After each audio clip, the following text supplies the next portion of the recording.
나는 집을 못 산다고 생각했어요. 정말 퇴사하고 싶다는 생각 많이 했습니다. 엄청 후회가 많이 되더라고요. 다시 만약에 30대로 간다고 하면. 태비치님, 지금 현재도 각자의 자리에서 열심히 일을 하시면서 부동산 공부를 하고 계실 모든 30대 분들께, 또는 30대가 아니더라도 부동산 공부를 시작하시는 많은 분들께 태비치님의 경험을 비추어서 다시 30대로 돌아가시면 이렇게 안 하겠다 하는 그런 부분들이 있으면 알려주실 수 있나요? 당연히 알려드릴 수 있고요.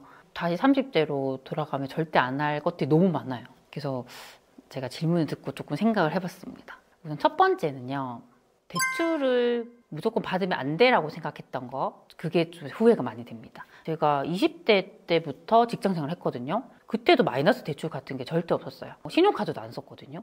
그러니까 뭔가 돈을 빌려서 쓴다라는 것이 안 된다고 생각했어요. 막연하게 되게 그 두려움이 있었습니다. 그리고 그때 이제 제가 20대 후반에 결혼을 했죠. 당연히 내가 지금 돈이 없으니까 나는 집을 못 산다고 생각했어요. 그때라도 어떻게든 대출을 받아서 집을 샀다면 훨씬 나아졌겠죠. 근데 그런 생각을 전혀 못했어요. 내가 수중에 갖고 있는 돈을 전세 살자, 그렇게 생각했던 것 같아요. 그래서 거의 5년 이상 전세를 살았습니다. 근데 이렇게 살다가 집주인이 또 나가라고 하더라고요. 근데 그때 이제 정신이 번쩍 들었던 게, 친정 엄마가 대출 받아서라도 집을 사라라는 얘기 딱 하시더라고요. 그때 뭔가 되게 충격을 받았어요. 대출을 받아서 집을 살 수 있구나. 그때 정말 어떻게든 내가 집을 사야겠다라고 생각하고 처음으로 은행 가서 대출 상담을 받았어요. 근데 그때 저도 직장이 있었고 남편 직장을 다니다 보니까 한 번도 이제 대출 받아본 적이 없고, 생각보다 신용도가 너무 좋았고 대출이 제가 생각했던 것 이상으로 많이 나오더라고요. 근데 그때 되게 겁이 났어요.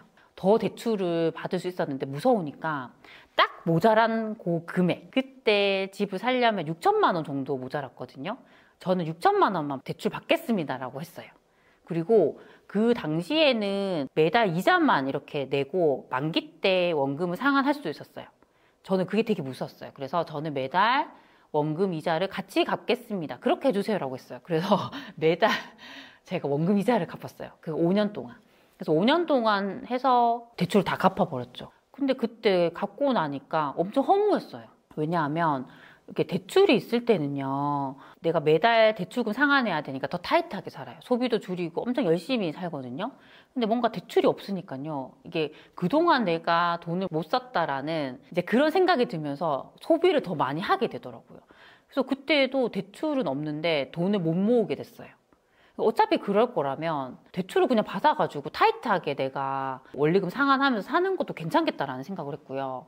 그때 또 후회했던 게, 저는 딱 내가 모자란 돈만 받아가지고 집을 샀잖아요. 제가 만약에 대출을 더 많이 받았다면 훨씬 더 좋은 아파트를 살 수 있었어요. 그러면 나중에 상승기가 왔을 때 더 많이 올랐겠죠. 이제 그런 것들이 좀 많이 후회가 됐던 것 같습니다. 지금 다시 30대로 돌아간다면 대출을 두려워하지 않고 제가 감당할 수 있다고 하면 대출을 조금 더 활용해가지고 더 괜찮은 집을 살 것 같습니다. 두 번째는요, 집을 살 때 절대 남에게 묻지 않겠다라는 겁니다. 근데 이 남에는 우리 가족, 친구, 지인 다 포함이 됩니다. 제가 30대 초반에 첫 집을 샀거든요. 근데 집을 한 번도 안 사본 사람이잖아요. 무섭잖아요. 되게 두렵잖아요. 그래서 주변의 지인들, 가족들에게 정말 많이 물어봤어요. 근데 지금 생각하면 그 가족들, 지인들도 잘 모르잖아요. 근데 저는 뭔가 저보다 잘 알 것 같으니까 물어봤던 것 같아요. 근데 그렇게 해서 그런 의견들을 계속 들으면서 선택을 하다 보니까 나중에 후회를 하게 된 경우가 많았어요. 그러니까 이게 만약에 내가 선택을 해서 후회를 하면 내가 다시 공부를 더 열심히 하든 그렇게 하면 되는데, 그게 내가 선택한 게 아니라 남에 의해서 선택을 해서 잘못되면 너무 그게 엄청 후회가 많이 되더라고요. 나중에 집을 사고 보니까 이 집을 살 때는 입지라는 것이 정말 중요하구나, 그걸 알게 됐어요. 그때 저는 저희 친정 부모님과 그냥 같은 아파트라는 이유로 집을 덜컥 산 거죠.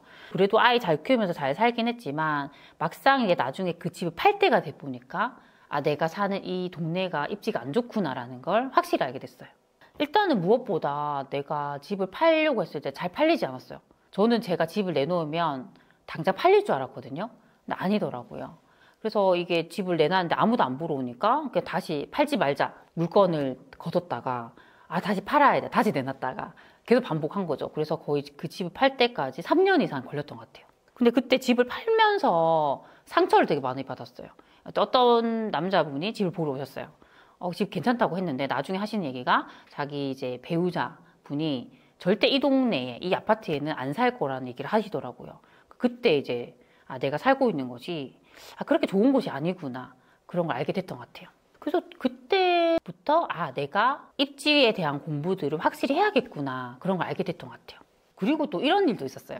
제가 워낙 초보이고 부동산에 대해서 모르다 보니까 전문가가 어떤 동네, 어떤 아파트가 좋다라고 찍어줬다라는 얘기를 듣게 된 거예요. 그래서 제 기준이 없다 보니까 그냥 당장 그 동네 아파트로 달려간 거예요. 저 이거 사겠다, 간 거죠. 그래서 이제 정말 초짜가 이제 계약서를 쓰려고 했는데, 그때 이제 집을 파시는 분들이 새 아파트 입주를 해야 되는 경우였어요. 그래서 이분들이 중도금이 필요한 거였어요. 근데 그때 당시에 중도금이 1억 이상이 필요했는데, 저는 전세를 맞춰서 보증금을 받아서 돈을 줘야 되는 입장이었기 때문에 제가 여력이 안 되더라고요. 그래서 그 계약을 하러 갔다가 계약을 못 했습니다. 근데 지금 돌이켜 생각해 보면 그분들이 너무 감사한 거예요. 만약에 제가 그 집을 샀다고 하면요, 정말 그 집 때문에 엄청 고생을 했을 것 같아요. 지금도 보면 정말 입지가 안 좋고요, 수요도 없고 거의 오르지도 않았어요. 그리고 무엇보다 잘 팔리지도 않아요. 그래서 그런 일들을 겪으면서 느꼈던 것이, 누군가에게 의지할 것이 아니라 내가 스스로 공부를 해가지고 투자의 기준을 마련하는 게 정말 중요하겠구나, 그런 생각을 했고요. 만약 다시 그 30대에 저로 돌아간다고 하면 함부로 집을 사지 않고 저는 공부를 해서 내 기준을 만들어서 정말 집을 살 것 같습니다. 그리고 세 번째는요, 늦게 자고 늦게 일어나는 것입니다. 그러니까 지금 저는 새벽 기상을 계속 하고 있죠. 새벽 4시 기상을 하고 있는데, 제가 원래 그랬던 사람은 아니었어요. 저는 20대, 30대 초반까지는요, 늦게 자고 늦게 일어났던 사람이에요. 결혼을 하고 나서는 특히 더 그랬거든요. 그때 이제 남편이랑 신혼 때도 같이 있으면 좋잖아요. 그래서 같이 밤늦게까지, 새벽 1, 2시까지 같이 예능 보고 늦게 잠들어서 아침 7시에 일어났어요. 근데 출근해야 되잖아요. 부랴부랴 준비를 하고 나가면 그때 차가 엄청 밀리는 시간인 거예요. 그럼 그 밀리는 차를 뚫고 출근하죠. 그때 출근 시간이 9시인데 9시에 겨우 도착을 해요. 그리고 또 집으로 돌아올 때는 또 차가 많이 밀리니까 또 힘들게 집으로 돌아오죠. 나중에 아이가 생겼을 때는 이제 아이들 케어하고 집안일하고 하다 보면 그냥 그렇게 계속 하루하루를 쳇바퀴 돌듯 살았던 것 같아요. 근데 그렇게 계속 살다 보니까 나에 대해서 생각할 시간이 전혀 없었어요. 나는 뭘 좋아하지? 나는 어떤 인생을 살고 싶지? 전혀 그런 거 생각할 틈이 없는 거예요. 그래서 그때 저를 되돌아보면 항상 누군가 하는 말에 따라서 했던 것 같아요. 특히나 심지어는 점심 메뉴 고를 때도 저는 이거 먹고 싶어요 라는 얘기를 못했어요. 누군가 먹고 싶다고 하면 저도 좋습니다라고 하고 따라갔던 것 같아요. 그 모든 결정에 있어서도 제 주관이 없었고 다른 사람이 하자는 대로 다 맞췄던 것 같아요. 근데 그게 사람이 그렇게 계속 살다 보면요, 뭔가 내가 엄청 불행하다는 생각을 하게 돼요. 전 지금 생각을 해보면 사람이 행복할 때는 뭔가 내 의지로 뭔가를 해나갈 때 가장 행복하다 생각하거든요. 근데 그때의 저는 전혀 그게 안 됐던 것 같아요. 그 불행하다는 감정이 계속적으로 쌓이게 됐고, 어느 순간은 내가 뭔가 감정이 없는 로봇과 다른 게 뭐지라는 생각을 하게 되더라고요. 그때 이제 뭔가가 이제 폭발하는 시기가 오는 거죠. 나는 이렇게 절대 살면 안 되겠다. 그래서 그때 생각했던 게 뭐냐면, 그러면 내가 새벽에 조금이라도 일찍 일어나 보자.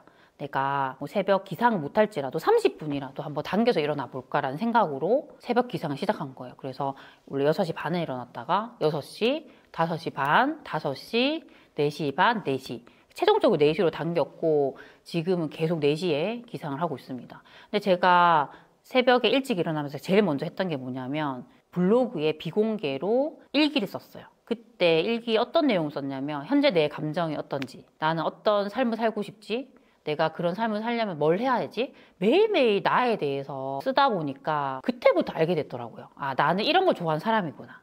나는 이런 걸 하고 싶어 하는 사람이구나. 그래서 그때부터 뭔가 내가 불행하다는 생각을 안 하게 됐던 것 같아요. 지금도 제가 새벽을 엄청 좋아하는 이유가, 매일 새벽에 일어나면 일기부터 쓰거든요. 나는 어떻게 살아야 되지? 나는 뭘 해야 되지? 그런 것들을 하고 있습니다. 그래서 다시 만약에 30대로 간다고 하면 더 새벽 기상을 빨리 하고 싶습니다. 마지막 4번째는요, 다시 30대로 돌아간다면 어떻게든 직장에서 빨리 나올 겁니다.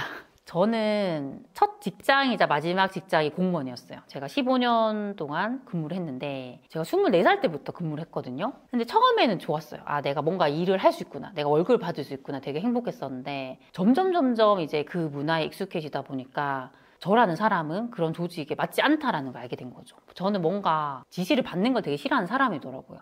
뭔가 주도적으로 하고 싶은데 그 직장에서는 시키는 일을 계속 해야 되는 거죠. 그리고 뭔가 아무리 내가 열심히 해도 그 성과가 온전히 저에게 오지 않더라고요. 그렇죠? 그래서 그런 것들을 알게 되면서 정말 퇴사하고 싶다는 생각만 했습니다. 나중에 아이를 낳게 됐을 때는 제가 육아휴직을 했었거든요. 항상 휴직을 할 때마다 나 다시는 안 돌아갈 거라는 생각으로 나왔어요. 근데 항상 다시 돌아갔습니다. 그 이유가 제가 다른 일을 할 수 있는 능력이 안 되더라고요.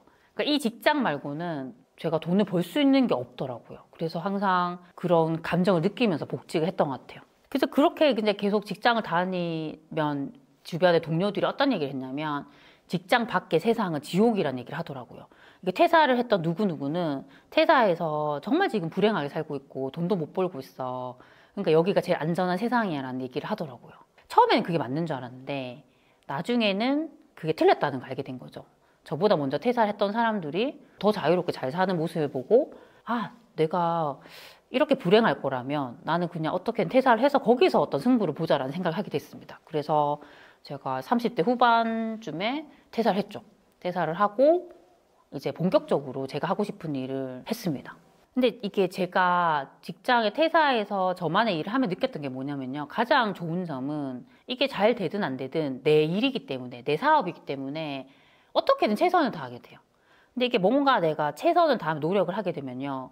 내가 성장을 하는 건 당연한 결과인 것 같아요. 근데 우리가 직장인으로 있을 때는 이게 내 사업이 아니고 내 일이 아니기 때문에 그렇게 내 모든 걸 걸진 않잖아요. 그렇죠? 그래서 그런 면에 있어서 되게 좋고, 두 번째로 좋은 점은 시간에 대한 자유가 너무 좋은 것 같아요.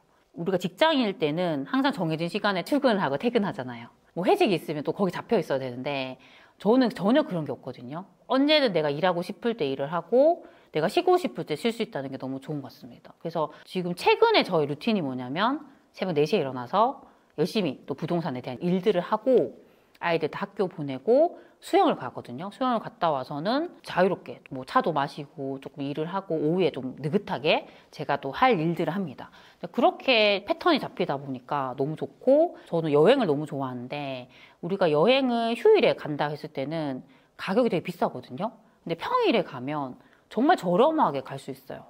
그런 점이 너무 좋은 것 같아요. 그리고 저도 아이를 키우다 보니까 아이들이 잘 아프거든요. 그럴 때 제가 집에서 일을 하다 보니까 언제든지 아이들 데리고 병원에 갈 수 있고, 저는 그런 점들이 너무 좋은 것 같습니다. 그리고 이제 제가 저만의 일을 하다 보니까 이게 잘 되든 안 되든 제가 버는 것만큼은 제가 다 가져가잖아요. 그런 것들도 직장인과는 확실히 다른 것 같습니다. 네, 그래서 만약에 30대 돌아간다면 저는 더 빨리 퇴사를 할 것 같습니다. 네. 그래서 오늘은 제가 만약에 30대로 돌아간다면 절대 하지 않을 것들에 대해서 좀 말씀을 드렸거든요. 네, 그래서 오늘 제가 말씀드린 것들이 우리 소중한 친구분들에게 조금이라도 도움이 되셨으면 좋겠습니다. 그럼 우리 다음 시간에 만나요. 안녕.